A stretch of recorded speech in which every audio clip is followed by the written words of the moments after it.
వాస్తవానికి నిన్న క్యాబినెట్లో వాళ్ళు తీసుకున్న నిర్ణయం రిజిస్ట్రేషన్ ఛార్జీల పెంపుదల కొరకు రాష్ట్రంలో భూముల ధర పెంపుదల కొరకు మాత్రమే నిన్న తీసుకుంది. దాంట్లో నుంచి పక్కదారి పట్టించడానికి ఇవాళ వడ్ల కొనుగోళ్లు ఆగిపోయి ఉన్నాయి. ఇప్పటి వరకు కేవలం 14 లక్షల మెట్రిక్ టన్నులు కొన్నామని చెప్పి సిగ్గు విడిచి సివిల్ శాఖ మంత్రి నిన్న చెప్పుకున్నాడు. ఒక దిక్కు మంచినీళ్ళకు తీవ్ర సమస్య ఉంది. స్వయంగా కాంగ్రెస్ పార్టీ సంబంధించిన సర్పంచులు కౌన్సిలర్లే ధర్నాలు చేస్తున్నారు రోడ్లపైన మళ్ళీ బిందెలు పట్టుకొని. విద్యుత్ పరిస్థితి మరీ దారుణంగా తయారైంది. ఊర్లలో 2014 ముందు పరిస్థితులు ఏముండనో అదే పరిస్థితి మళ్ళీ వచ్చింది. హైదరాబాద్లో కూడా కరెంటు ఎన్నిసార్లు పోతుందో ఎన్నిసార్లు వస్తుందో చెప్పలేని పరిస్థితి వచ్చింది. ఇటువంటి పరిస్థితులలో ప్రజల్ని పక్కదారి పట్టించడం కొరకు నేను వచ్చిన డ్రామా చేసి విద్యుత్ కొనుగోళ్ల పైన దీనిపైన సిబిఐ విచారణకు ఆదేశిస్తానికని చెప్పి క్యాబినెట్ తీర్మానం తీసుకుందని ఒక సిగ్గులేని ప్రకటన ఇచ్చారు. మంత్రులు కనీసం ఇంటే జ్ఞానం ఉంటే అందులో కనీసం కాంగ్రెస్ వాళ్ళు నిజంగా కాంగ్రెస్లో ఎవడన్నా కాంగ్రెస్ బ్లడ్ ఉన్నోడు ఉంటే ఒకసారి ఆలోచించుకోవాలి. రాహుల్ గాంధీ స్వయంగా సిబిఐ అనేది మోడీ జేబు సంస్థలాగా పనిచేస్తుంది, బీజేపీకి మోడీ సంస్థలాగా బీజేపీకి ఫ్రంటల్ ఆర్గనైజేషన్గా పనిచేస్తుంది అని చెప్పి స్పష్టంగా చెప్పింది. మోడీకి జేబు సంస్థలాగా ఉన్న సంస్థకి ఈ రాష్ట్రంలో ఉన్న ఒక ప్రధాన ప్రతిపక్ష నాయకుని పైన కేసు అప్పచెప్పడం అంటే రేవంత్ రెడ్డి ఎవరి కొరకు పనిచేస్తుండో ఎవరి జేబు మనిషిలాగా పనిచేస్తున్నాడో అర్థమవుతుంది. రేవంత్ మోడీ చేతిలో కీలుబొమ్మలాగా పనిచేస్తున్నాడు తప్ప రాహుల్ గాంధీ వచ్చిన మూటను లెక్క పెట్టుకుంటుండు కానీ ఆయన కాంగ్రెస్ పార్టీకే ఎసరు పెడుతుండనే సంగతి గ్రహించే స్థితిలో కూడా ఆ సోయిలో కూడా రాహుల్ గాంధీ ఉన్నట్టు కనబడతలేదు. అంటే ఏంది దీని అర్థం? తెలంగాణ రాష్ట్ర ప్రభుత్వం ఒక చేతగానిది, తెలంగాణ రాష్ట్ర పోలీస్ చేతగాని వాళ్ళు అయినరు, మేము దద్దమ్మలం, మేము రండలం, కాబట్టి మీరు చేయండి అని చెప్తున్నాడా రేవంత్ రెడ్డి? మోడీ నువ్వే మునగాడివి, మేము రండలము, మాతో కావట్లేదు, కేసీఆర్ మళ్ళీ తిరిగి వస్తున్నాడు ఫినిక్స్ పక్షిలాగా, కాబట్టి ఏదో ఒకటి చేసి కేసీఆర్ని ఇబ్బంది పెట్టండి అని చెప్పి మోడీ కాలం మీద పడతాను బయట. ఇది మోడీ కాలం మీద పడ్డాను తప్ప ఇంకొకటి కాదు. దీనికి రాహుల్ గాంధీ సిగ్గుపడాలి. దీనికి సిగ్గుపడాల్సింది రాహుల్ గాంధీ. ఎందుకంటే మీ చేతిలో ఉన్న అధికారాన్ని తీసుకుపోయి మోడీ చేతికి ఇవ్వడం అంటే దాని అర్థమైంది.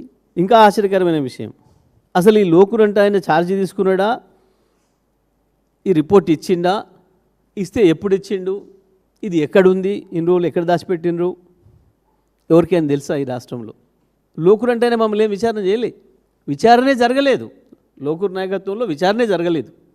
మరి ఇంతకు కమిషన్ నివేదిక పాత ఆయన ఇచ్చిపోయిందా, వీళ్ళు రాష్ట్ర ప్రభుత్వం తయారు చేసుకుందా, లేదా ఇప్పుడు సిబిఐని తయారు చేయమని ఇస్తుందా, ఏ రోజు ఇచ్చింది అనేది ఇప్పుడు ఎవరైనా వినమా? ఈ రాష్ట్రంలో పలానా రోజు నాడు ఈయన ఇచ్చిండు అని చూసినామా మనం? కాళేశ్వరం కమిషన్ కంటే ముందు ఇచ్చిండ్రా తర్వాత ఇచ్చిండ్రా? కాళేశ్వరం కమిషన్ మీద అధికారులతో కమిటీ వేసిండ్రు, మంత్రులతో కమిటీ వేసిండ్రు, లోపల మాట్లాడినరు, బయట మాట్లాడినరు, హౌస్లో మాట్లాడినరు, చాలా చర్చలు చేసిర్రు. ఆఖరికి మాతో కాదు, మేము దీన్ని మాట్లాడితే మాకే తనలు పడుతున్నాయి, మా వీపే పలుకుతుంది, ఎదురొస్తుంది మాకు అని చెప్పి తీసుకుపోయి సిబిఐ కాలకాడబడి అప్పుడే సిబిఐకి ఇచ్చినామన్నారు.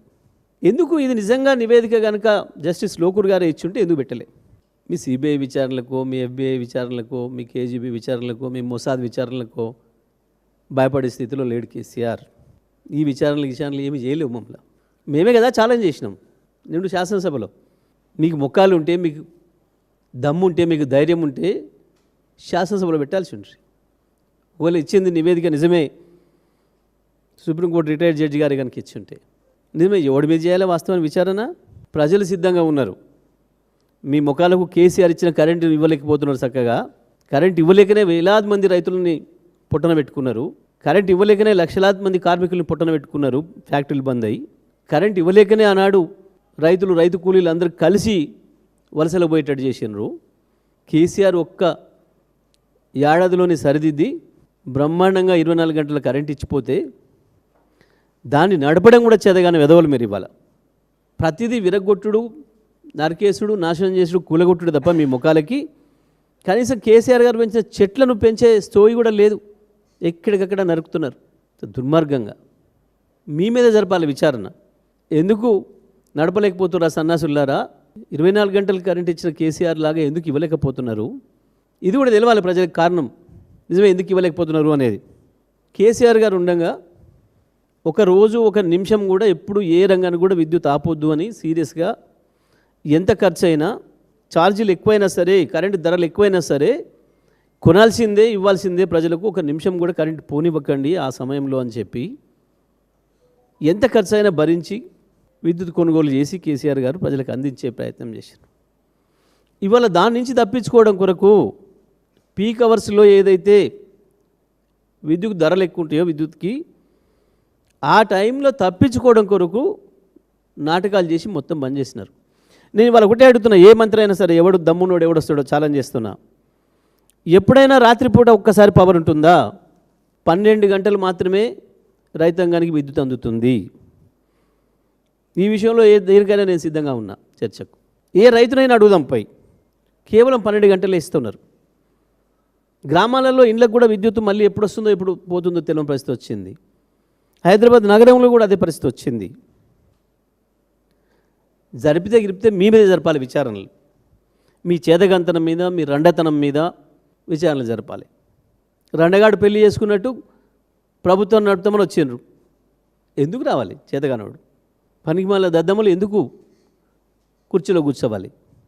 ఏం విచారణ చేస్తారు? మీ ముండ విచారణ ఏం తెలిసాలి? సిబిఐ కమిషన్ ఇచ్చిన సంగతే, రిపోర్ట్ ఇచ్చిన సంగతే ఎక్కడ చెప్పలే ప్రభుత్వం ఇప్పటివరకు. కనీసం మీకన్నా ఎవరికన్నా తెలుసా అని? పలానా తేదీ నాడు పలానా లోకురు బాధ్యతలు తీసుకుండు, విచారణ చేసిండు, రిపోర్ట్ ఇచ్చిండు అన్నది మాకైతే తెలియలే. మేము పార్టీసం దాంట్లో. నాకు కూడా ఆయన నరసింహారెడ్డి గారు ఉన్నప్పుడు నోటీస్ ఇచ్చిండు. ఆ తర్వాత లోకూరు గారు అయితే కేసీఆర్ గారికి కానీ నాకు కానీ మా ఇతర అధికారులకు కానీ ఎవరికి నోటీసులు ఇవ్వలే, మమ్మల్ని మాట్లాడలే కనీసం. మరి వారు రిపోర్ట్ ఇచ్చిన సంగతి కూడా మాకు తెలియదు. మరి ఎందుకు కాళేశ్వరం మీద పెట్టినోళ్ళు అసెంబ్లీలో చర్చ దీనిపైన ఎందుకు పెట్టలేకపోయినరు? అంటే మీరు కమిషన్ వేయటమే ఓ పనికిమాలిన చర్య అని చెప్పిపోయినట్టున్నారు వాళ్ళు. వాస్తవానికి ఏమీ లేదు దాంట్లో. కానీ సమస్యల్ని ఇవాళ ప్రత్యేకించి ఈ సమయంలో ఏదైతే ప్రజల్లో తీవ్ర వ్యతిరేకత ఉందో, ఒకవైపు రైతు బంధు ఎగ్గొట్టి రైతు బంధు వేస్తా అని చెప్పి మోసం చేసి ప్రతి ఎన్నికలకు ఒకసారి ఒక మాట చెప్పి ఈ దేవుళ్ళ పైన పెట్టి ఆ దేవుళ్ళ పైన పెట్టి చివరికి మొన్న ఎన్నికల్లో కూడా మున్సిపల్ ఎన్నికల్లో కూడా చెప్పి మోసం చేసి ఓట్లు వేయించుకొని ఏదైతే రైతు బంధు విషయంలో మోసం చేసినారో, రైతుల ధాన్యం కొనుగోలు విషయంలో మోసం చేస్తున్నారో, ఒక వడ్లే కాదు మొక్కలు కావచ్చు మిగతా ఇతర అన్ని రకాల పంటలు కూడా బోనస్ ఇస్తామని చెప్పింది కాబట్టి బోనస్ను బోగస్ చేసి దాన్ని కూడా ఎగ్గొట్టడం కొరకు వడ్ల కొనుగోలు బంద్ చేసిండ్రు. మాట ఇచ్చినాడు దొడ్డోడ్లకే ఇస్తామని చెప్పి మాట ఇచ్చారు, రాసి ఇచ్చారు వాళ్ళ మేనిఫెస్టోలో. తెల్లవారే మాట మార్చి అధికారంలోకి రాగానే సన్నోట్లకే ఇస్తామన్నారు. సన్నోట్లు పండుతలేవు కాబట్టి అప్పటికి రాష్ట్రంలో. నిజమే, మీ మాటలు నమ్మి మొత్తం రైతాంగం సన్నోట్ల వైపు మారే వరకే ఇవ్వాలి, మొత్తం కొనుగోలు బంద్ చేసిండ్రు. వీటన్నిటి నుంచి ఇప్పుడు ప్రజలు పక్కదారి పెట్టేయాలి, మీడియాని ఎంగేజ్ చేయడం కొరకు వేస్తున్న ఓ నాటకం తప్ప ఈ సిబిఐ విచారణతో అయ్యేదేం లేదు, పీకేదేం లేదు. ఎన్ని విచారణలు చేస్తే మాకు అంత మంచిది. కేసీఆర్ ఇంకా ఇంకా ఇంకా కడిగిన ముత్యంలాగానే వస్తారు బయటికి బ్రహ్మాండంగా. రోజు రోజుకు ఇంకా తేలిపోతున్నాయి. మీరు సృష్టించిన అబద్ధాలన్నీ ఒకటొకటి అన్నీ తేలిపోతున్నాయి. కాళేశ్వరం తేలిపోయింది, కరెంట్ ఇది లేనే లేదు ఏమీ. కానీ ఒకటి మీ రండతనాన్ని మీ చేతగంధాన్ని బయట పెట్టుకున్నారు.